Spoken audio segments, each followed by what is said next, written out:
critical development in the manhunt for the assassin who gunned down conservative activist Charlie Kirk. Officials just released this image. They are asking for the public's help in identifying the person of interest in connection with the fatal shooting. CNN's Nick Watt is following this breaking news. Nick, you are in Orem, Utah.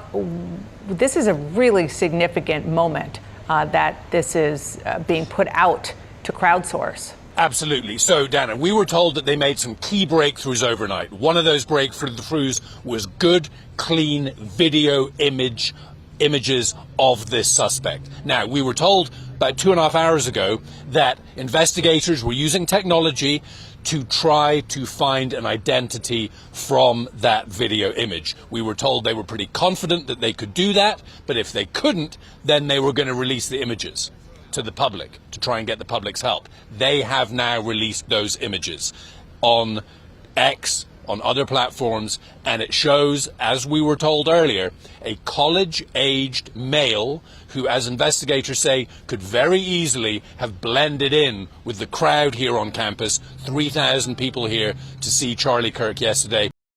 Kirk's killer remains at large, but now we have a significant update in the investigation. The FBI has just now released images of a person of interest. Now, a few hours ago, we heard from them and they said they had clear and good video of the suspect. They said they would be reviewing those images using their technology, but if they were not able to do so, that is when they would release images to the public. As I mentioned, we just received those images. Now this is a male that appears to look like he is college age. And now they're turning to the public for their help to aid in this investigation.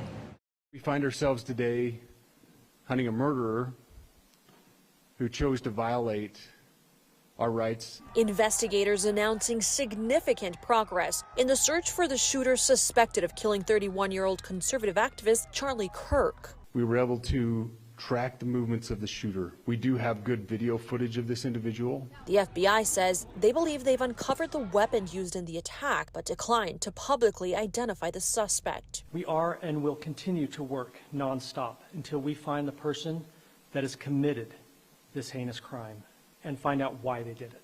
President Trump eulogizing Kirk during Thursday morning's 9/11 remembrance ceremony at the Pentagon. Charlie was a giant of his generation, a champion of liberty, and an inspiration to millions and millions of people.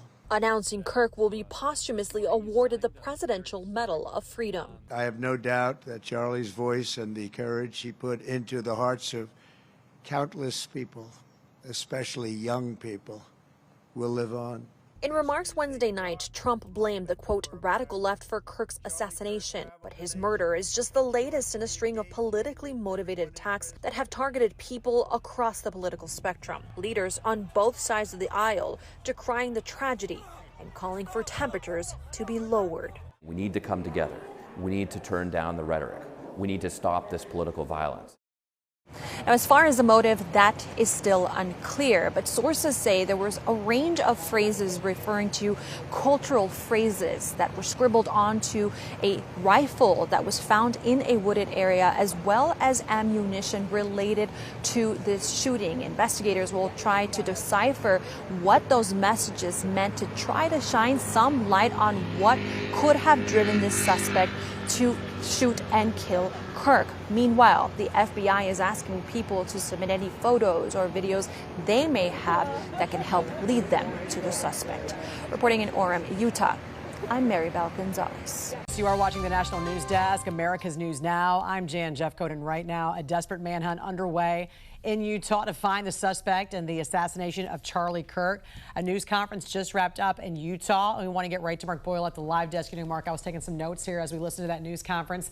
The FBI had some pretty big revelations, some new information about the suspect. A couple of things that stood out to me. We know the shooter came onto campus just before noon, and investigators were able to track his movements where he jumped off a building and ran into, and I say he, they didn't say if it was a he or she. Right. The suspect ran into a nearby neighborhood, so they canvassed that neighborhood going door to door. But one thing I thought was interesting, Mark, was that they said they had a clear picture of that suspect, but they were not going to release it, which makes you wonder if they're close to closing in on a person. What else have you learned? Well, clearly they don't want to tip off everyone just yet. They have these images. If it's not from the closed circuit TV on campus, it will be from those Ring cameras, as you talk about in the neighborhoods, Jan, because he went through a neighborhood and everyone has those cameras now. The newest information from the FBI news conference is that they have those pictures. They know who the suspect is. They have not made them public yet. If you missed the briefing, here's part of what the FBI just gave in terms of the update. The suspect blended in well with a college institution. We're not releasing any details right now, and we will soon, but right now we're not. But that individual appears to be of college age. So that's new as well, believed to be of college age. Here's the latest information on your screen. This was just put together. So they have the high-powered bolt-action rifle recovered. That's the direct verbiage from the AP. So they found the gun. The Ring camera shows the suspect in the neighborhood. That will be key. 11:52 a.m. walked up the staircase and then onto the roof. So we now have that confirmed that, in fact, the shooter was on the roof. After the shooting, they say he jumped off and then ran to nearby neighborhoods. This all happened at the Utah Valley University there in Orem, Utah. That's where Charlie Kirk had been speaking at a campus event attended by maybe 1,500 to 2,000 people is the estimate right now. As he was speaking, that shooter, one shot came out from the roof and hit Charlie in the neck. We're going to show you some of that video right now, warning you it is disturbing to watch. Counting or not counting gang violence? Oh my God. And then take a look at this video here. This is of Charlie's security team. They were holding him there. 6 or so men walked him, ran him to that SUV, that was his personal SUV, and then rushed him to a nearby hospital. He died a short time later. The governor of Utah came out immediately talking about vowing to get to the bottom of this tragic event. Charlie Kirk was a conservative activist. He brought in a large portion of the younger generation into the party. I want to show you a clip now, let you listen. This is from the 2024 Republican National Convention. To all the Gen Zers watching this convention on TikTok right now, I have a message just for you. You don't have to stay poor. You don't have to accept being worse off than your parents. You don't have to feel aimless and unhappy. You don't have to support leaders who lied to you and took advantage of you for your vote. America's future is a series of choices. Our current state of slow motion national decline is a choice. This November, we're going to choose success. We're going to choose to put the future of Americans first. President Trump did order all flags be flown at half-staff until Sunday in his honor. We're following this breaking news as new information comes in this morning on the manhunt for the suspect. The person who killed Charlie Kirk continues.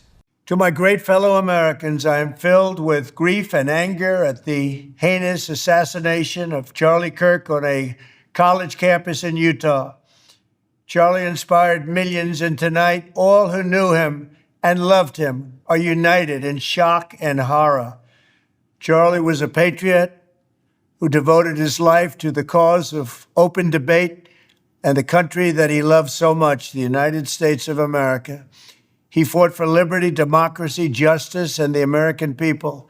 He's a martyr for truth and freedom, and there's never been anyone who was so respected by youth. Charlie was also a man of deep, deep faith, and we take comfort in the knowledge that he is now at peace with God in heaven.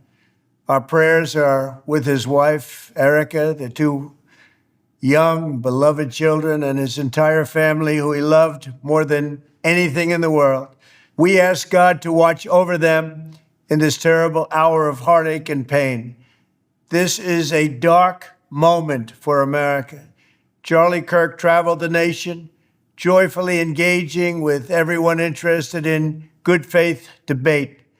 His mission was to bring young people into the political process, which he did better than anybody ever, to share his love of country and to spread the simple words of common sense. On campuses nationwide, he championed his ideas with courage, logic, humor, and grace. It's long past time for all Americans and the media to confront the fact that violence and murder are the tragic consequence of demonizing those with whom you disagree day after day, year after year, in the most hateful and despicable way possible. For years, those on the radical left have compared wonderful Americans like Charlie to Nazis and the world's worst mass murderers and criminals. This kind of rhetoric is directly responsible for the terrorism that we're seeing in our country today, and it must stop right now. My administration will find each and every one of those who contributed to this atrocity and to other political violence, including the organizations that fund it and support it, as well as those who go after our judges, law enforcement officials, and everyone else who brings order to our country. From the attack on my life in Butler, Pennsylvania last year, which killed a husband and father, to the attacks on ICE agents, to the vicious murder of a healthcare executive in the streets of New York, to the shooting of House Majority Leader Steve Scalise and 3 others, radical left political violence has hurt too many innocent people and taken too many lives. Tonight, I ask all Americans to commit themselves to the American values for which Charlie Kirk lived and died, the values of free speech, citizenship, the rule of law, and the patriotic devotion and love of God. Charlie was the best of America, and the monster who attacked him was attacking our whole country. An assassin tried to silence him with a bullet, but he failed, because together we will ensure that his voice, his message, and his legacy will live on for countless generations to come. Today, because of this heinous act, Charlie's voice has become bigger and grander than ever before, and it's not even close. May God bless his memory, may God watch over his family, and may God bless the United States of America. Thank you.